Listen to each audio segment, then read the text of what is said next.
Khushwant Singh, 1915-2014, has won fame as a journalist as well as a fiction writer. With Malice Towards One and All was a very popular weekly newspaper column penned by him. He was editor to the prominent news weekly known as the Illustrated Weekly. Khushwant Singh is also well known for his poems and short stories. খুশওয়ান্ত Singh 1915-2014 একজন সাংবাদিক এবং কাল্পনিক লেখক হিসেবে খ্যাতি অর্জন করেছেন। Malice towards one and all ছিল তার একটি খুব জনপ্রিয় সাপ্তাহিক সংবাদপত্র কলাম। তিনি দ্য ইলাস্ট্রেটেড উইকলি নামে পরিচিত নিউজউইকলির সম্পাদক ছিলেন। খুশওয়ান্ত সিং তার কবিতা এবং ছোট গল্পের জন্য পরিচিত। Karma is taken from the collected short stories of Khushwant Singh, 2005. The story is written with a note of irony. The other shows concern with the issue of cultural identity. Karma, Khushwant Singh'er The Collected Short Stories, 2005 থেকে নেওয়া হয়েছে। এই গল্পটি একটি তীক্ষ্ণ রসিকতা নিয়ে লেখা হয়েছে। লেখক সাংস্কৃতিক পরিচয়ের বিষয়টি নিয়ে উদ্বিগ্ন। Mohan Lal looked at himself in the mirror of a first-class waiting room at the railway station. The mirror was obviously made in India. The red oxide at its back had come off at several places and long lines of translucent glass cut across its surface. Sir Mohan smiled at the mirror with an air of pity and patronage. Sir Mohan Lal Siar railway stationের প্রথম শ্রেণীর অপেক্ষা কক্ষে একটি আয়নায় নিজেকে দেখছিলেন। আয়নাটি স্পষ্টভাবে ভারতে তৈরি। তার পেছনের লাল অক্সাইড কয়েকটি স্থানে উঠে গেছে এবং দীর্ঘ স্বচ্ছ কাচের রেখাগুলি তার উপর দিয়ে কেটে গেছে। স্যার মোহন আয়নাটির দিকে সহানুভূতির ও অভিভাবকের চোখে হাসলেন। You are so very much like everything else in this country, inefficient, dirty, indifferent, he murmured. The mirror smiled back at Sir Mohan. তুমি এই দেশের সবকিছুর মতোই অদক্ষ, ময়লা এবং উদাসীন, তিনি মৃদু ভাষায় বললেন। আয়নাটি স্যার মোহনের দিকে হাসি দিয়ে ফিরল। You are a bit of all right, old chap, it said. Distinguished, efficient even handsome. That neatly trimmed moustache at suet from Savile with the carnation in the buttonhole, the aroma of eau de cologne, talcum powder and scented soap all about you. Yes, old fellow, you are a bit of all right. Sir Mohan threw out his chest, smoothed his baldhead for the umpteenth time, and waved a goodbye to the mirror. He glanced at his watch. There was still time for a quick one. Koi hai? Tumi moteo kharap no, purono bondhu eti bollo. Mohan, dokho, emonki sundoro. সেই সুন্দরভাবে কাটা গোঁফ, স্যাভিলরো থেকে আসা suit এবং বোতাম খোঁচায় গালপাল, eau de cologne, talcum powder এবং সুগন্ধি সাবানের সুবাস তোমার চারপাশে। হ্যাঁ, পুরনো বন্ধু, তুমি মোটেও খারাপ নও। স্যার মোহন নিজের বুক ফুলিয়ে দিলেন, বারবার তার ব্যালিয়াল টাইটা ঠিক করলেন এবং আয়নাকে বিদায় বললেন। তিনি তার ঘড়ির দিকে তাকালেন। এখনো কিছু সময় আছে একটি দ্রুত পানীয়ের জন্য। কুই হ্যাঁ? A bearer in white livery appeared through a Warga's door. Ek Koda, ordered Sir Mohan, and sank into a large cane chair to drink and ruminate. Outside the waiting room, Sir Mohan Lal's luggage lay piled along the wall. On a small grey steel trunk, Lachmi, Lady Mohan Lal, sat chewing a betel leaf and fanning herself with a newspaper. She was short and fat and in her middle 40s. She wore a dirty white sari with a red border. On one side of her nose glistened a diamond nosering, and she had several gold bangles on her arms. She had been talking to the bearer until Sir Mohan had summoned him inside. As soon as he had gone, she hailed a passing railway coolie.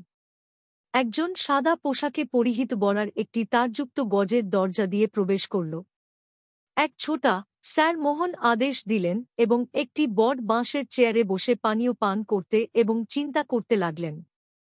অপেক্ষার কক্ষের বাইরে, sir মোহন লালের luggage দেওয়ালের বরাবর স্তূপাকারে রাখা ছিল। একটি ছোট ধূসর স্টিলের ট্রাঙ্কে, লক্ষ্মী, লেডি মোহন লাল, পান পাতার টুকরো চিবাচ্ছিলেন এবং একটি সংবাদপত্র দিয়ে নিজেকে বাতাস দিচ্ছিলেন। তিনি খাটো ও মোটা এবং 40-এর দশকের মাঝামাঝি বয়সী। তিনি একটি ময়লা সাদা শাড়ি পরেছিলেন যার লাল সীমানা ছিল। তার নাকের একপাশে একটি হীরের নাকের আংটি ঝলমল করছিল এবং তার বাহুতে কয়েকটি সোনার কড়ি ছিল। তিনি বরারের সাথে কথা বলছিলেন যতক্ষণ না স্যার মোহন তাকে ভিতরে ডেকে পাঠান। তিনি চলে যাওয়ার পর তিনি একজন পাসিং রেলওয়ে কুলিকে ডাকলেন। Where does the Senna stop? Right at the end of the platform. The coolie flattened his turban to make a cushion, hoisted the steel trunk on his head, and moved down the platform. Lady Law picked up her brass tiffin, carrier, and ambled along behind him. On the way she stopped by a hawker's stall to replenish her silver beetle leaf case, and then joined the coolie. She sat.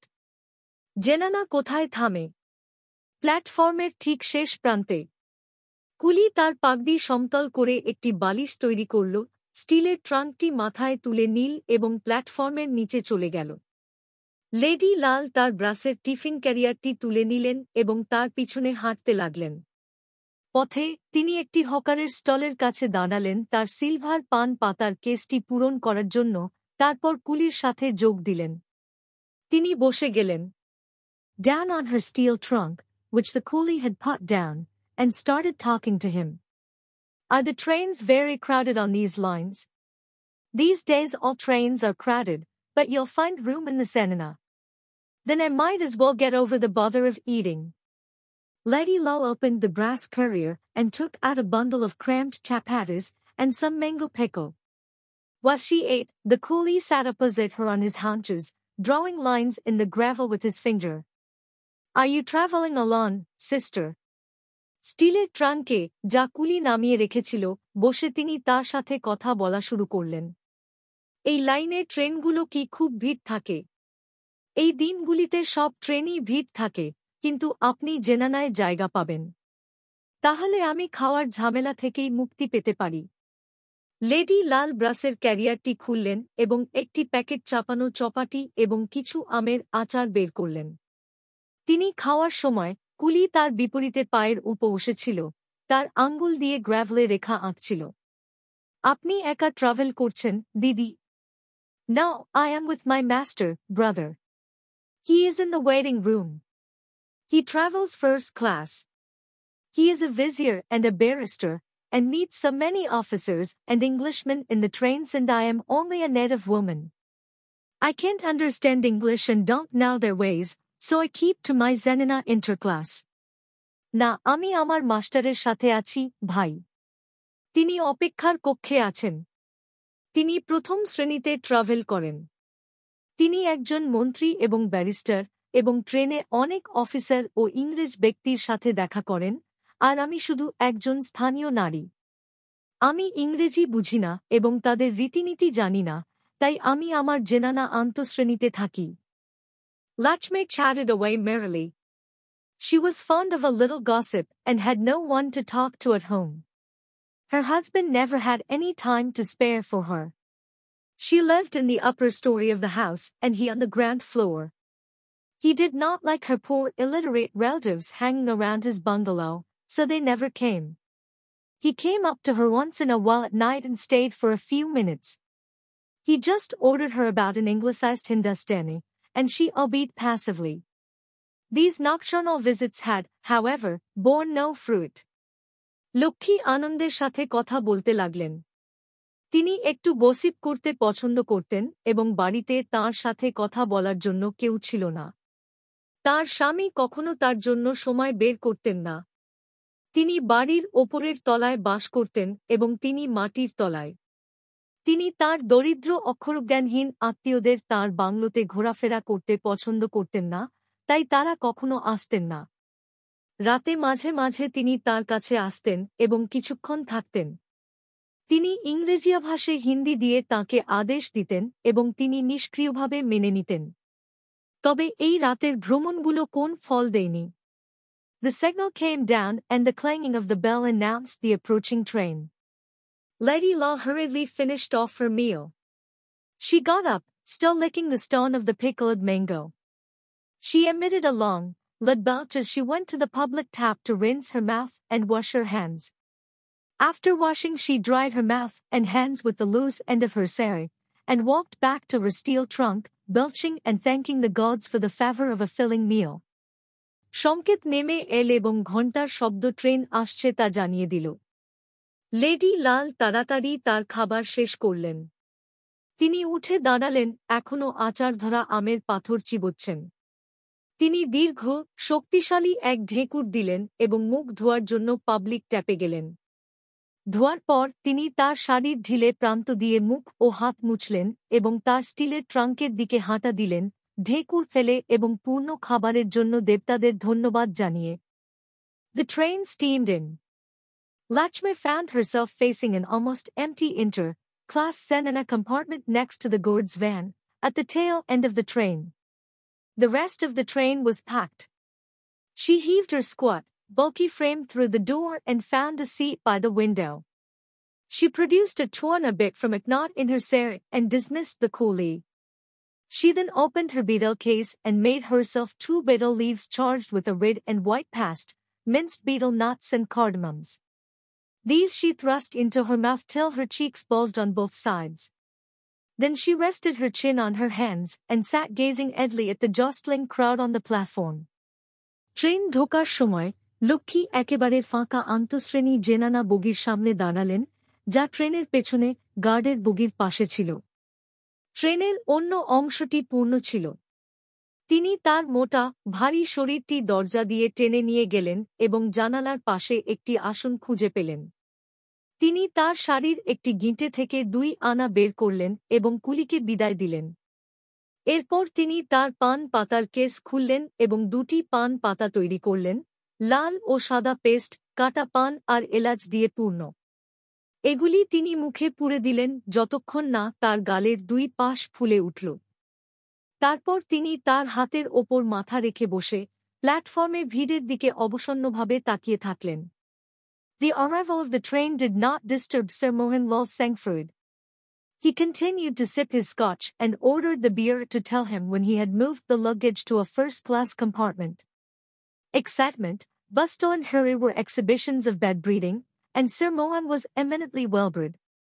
He wanted everything tickety-boo and orderly. In his 5 years abroad, Sir Mohan had acquired the manners and attitudes of the upper classes. He rarely spoke Hindustani. When he did, it was like an Englishman's only the very necessary words and properly anglicized. But he fancied his English, finished and refined at no less a place than the University of Oxford. He was fond of conversation, and like a cultured Englishman, he could talk on almost any subject: books, politics, people. How frequently had he heard English people say that he spoke like an Englishman? ট্রেনের আগমন sir মোহনলালের শান্ত স্বভাবকে বিঘ্নিত করেনি। তিনি অবিরত Scotch পান করতে থাকলেন এবং কুলিকে আদেশ দিলেন যে তার লাগেজ প্রথম শ্রেণীর বগিতে স্থানান্তরিত হলে তাকে জানাতে। উত্তেজনা, তাণ্ডব এবং তাড়াহুড়ো খারাপ অভ্যাসের প্রকাশ, আর স্যার মোহন ছিলেন অত্যন্ত ভালো অভ্যাসের। তিনি সবকিছু টিকিটিবু এবং সুসজ্জিত রাখতে চেয়েছিলেন।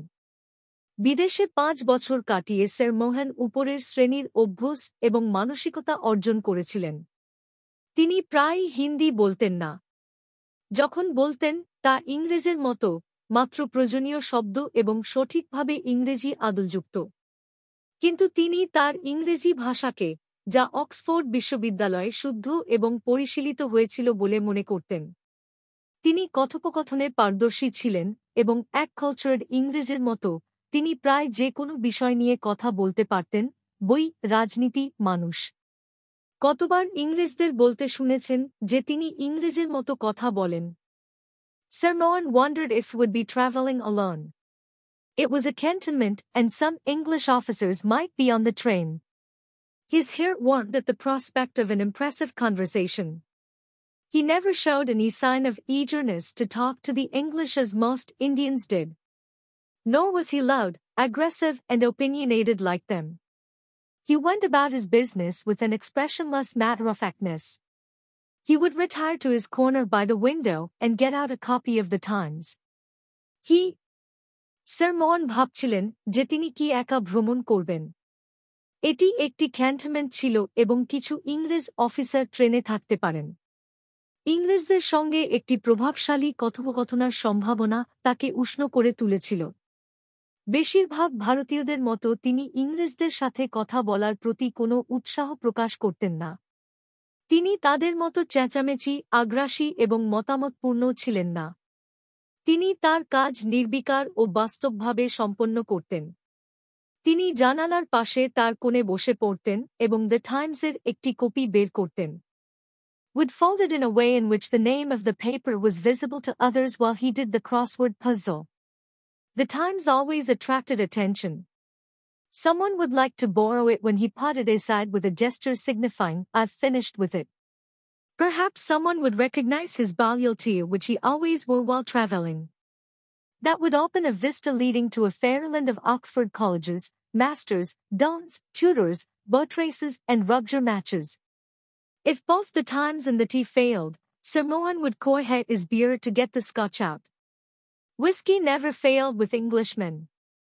Then followed Sir Mohan's handsome gold cigarette case filled with English cigarettes. English cigarettes in India. How on earth did he get them? Sir, he didn't mend. And Sir Mohan's understanding smile, of course he didn't. But could he use the Englishman as a medium to commune with his dear old England? Those 5 years of grey bags and gowns, of sports blazers and mixed doubles, of dinners at the Inns of Court and nights at Piccadilly. 5 years of a crowded, glorious life. Worth far more than the 45 in India with his dirty, vulgar countrymen, with sordid details of the road to success, of nocturnal visits to the upper story and Obi's old Lachmi, smelling of sweet and raw onions. তিনি সংবাদপত্রটিকে এমনভাবে ভাঁজ করবেন যাতে অন্যরা পেপারের নাম দেখতে পায় যখন তিনি ক্রসওয়ার্ড পাজল সমাধান করবেন। দ্য টাইমস সবসময় মনোযোগ আকর্ষণ করে। কেউ হয়তো সেটা ধার নিতে চাইবে যখন তিনি এটা রেখে দেবেন একটি সংকেত দিয়ে যে, আমি এর ব্যবহার শেষ করেছি। সম্ভবত কেউ তার বাবাটাই চিনতে পারবে, যা তিনি সবসময় ভ্রমণের সময় পড়তেন। এটি Oxford college, masters, dons, tutor, boat race এবং রাগবি ম্যাচের একটি স্বপ্নময় জগতের দ্বার খুলবে।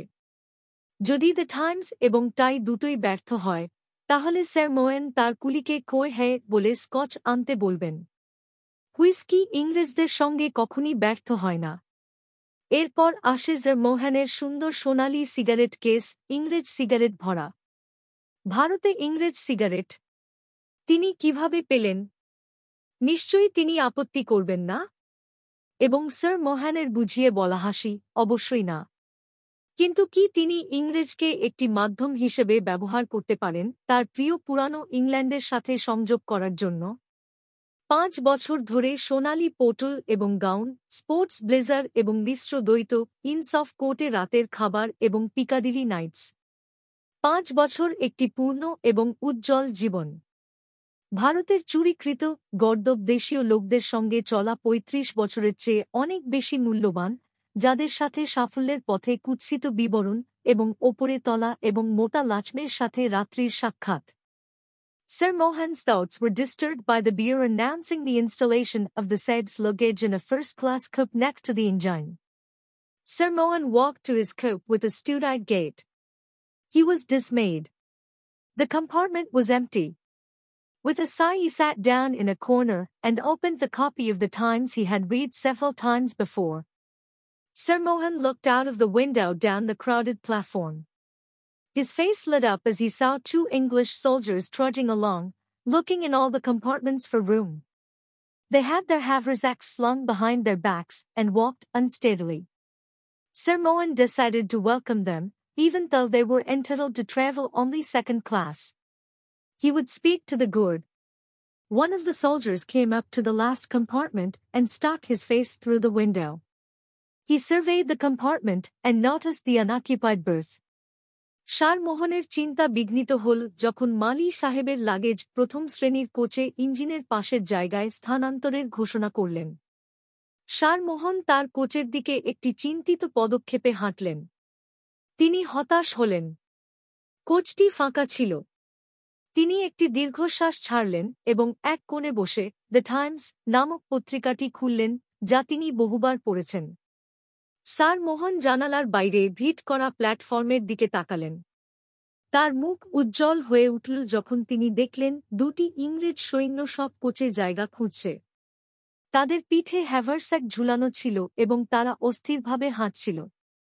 স্যার মোহন তাদের স্বাগত জানানোর সিদ্ধান্ত নিলেন, যদিও তারা কেবলমাত্র দ্বিতীয় শ্রেণীর যাত্রী হতে পারতেন। তিনি গার্ডের সাথে কথা বলবেন। একজন সৈন্য এসে শেষ কোচের জানালার মধ্যে মুখ ঢুকিয়ে দেখল। সে কোচটি পর্যবেক্ষণ করল এবং খালি আসনটি লক্ষ্য করল। Bell, he shouted, one near. His companion came up, also looked in, and looked at Sir Mohan. Get the nigger out, he muttered to his companion. They opened the door, and turned to the half-smelling, half-protesting Sir Mohan.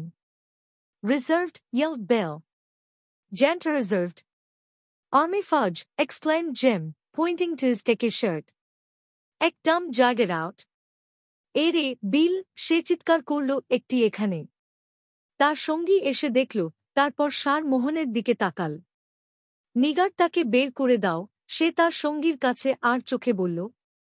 তারা দরজা খুলল এবং আধা হাস্যোজ্জ্বল, আধা প্রতিবাদী sir মোহনের দিকে তাকাল।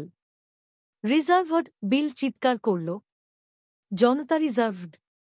আর্মি ফৌজ, জিম তার খাকি শার্টের দিকে ইঙ্গিত করে বলল। একদম যাও, বের হও। I say, surely, protested Sir Mohan in his Oxford accent. The soldiers paused. It almost sounded like English, but they knew better than to trust their inebriated ears. The ensign whistled and the guard waved his green flag. They picked up Sir Mohan's suitcase and flung it onto the platform.